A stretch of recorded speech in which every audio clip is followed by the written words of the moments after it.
कहाँ बड़ा तू? तू तो 10 के आवे वाला रहा, आज 12 हो गए। आज के ही दिन मधु के लड़का वाला देखे खातिर आवत रे। हम का बताई, हमार माई के बहुत ज्यादा तबीयत खराब हो गई बा। लेकिन रउरा टेंशन ना ली, हमार छोट भाई राजू शहरे में बाड़े, उनकरा के हम भेजा तानी। ठीक बा भेजा। मधु कहाँ जाता रू? वो पापा मैं नंदिनी के घर जा रही हूँ। आज तारा कहीं नहीं जाए के, आज ही लड़का वाला तारा देखे खातिर आवत रे। ओ पापा जा जाके तैयार हो जा जल्दी से।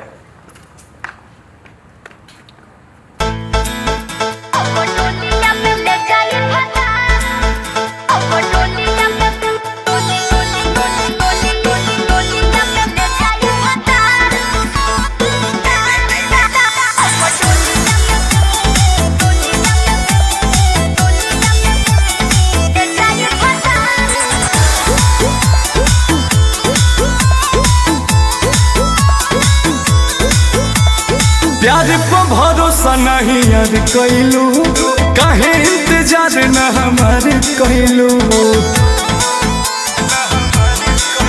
और प्यार पे भरोसा नहीं यार कैलू, काहे इंतजार न हमार कैलू। हमारो तो पीछे बा घर परिवार, कबो तले हमरा के राखी कुमार। तू तो पूछो न कर पहिबा, अब डोलिया में ले जाई फसा सुनरिया। तू देखो तेरा हो जाएगा, अब डोलिया में ले जाई फसा सुनरिया। तू देखो तेरा हो जाएगा।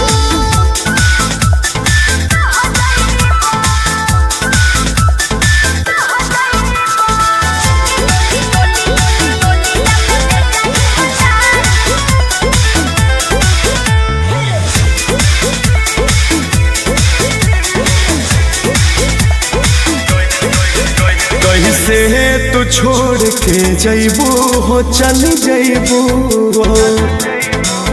हमरा बिना का रह पैबू हो, रह पैबू हो।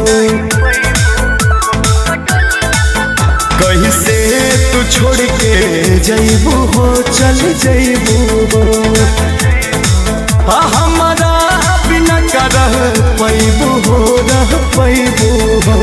रो रो के खाली तू कहेल बात, चली के घरे मोर मांगे में हाथ जन जदी तू खबर रहीबा। अब डोलिया में ले जाई फसा सुनरिया।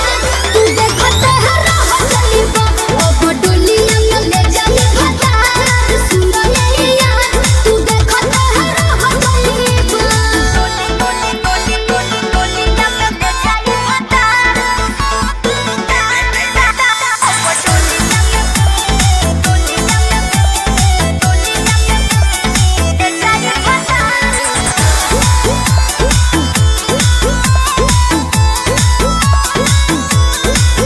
शादी जल्दी में जनी करा हो, जनी करा हो।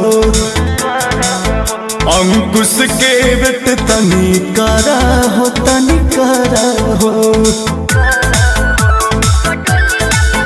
शादी जल्दी में जनी करा हो, जनी करा हो। गर्दा के बेट तनी करा हो, तनी करा हो।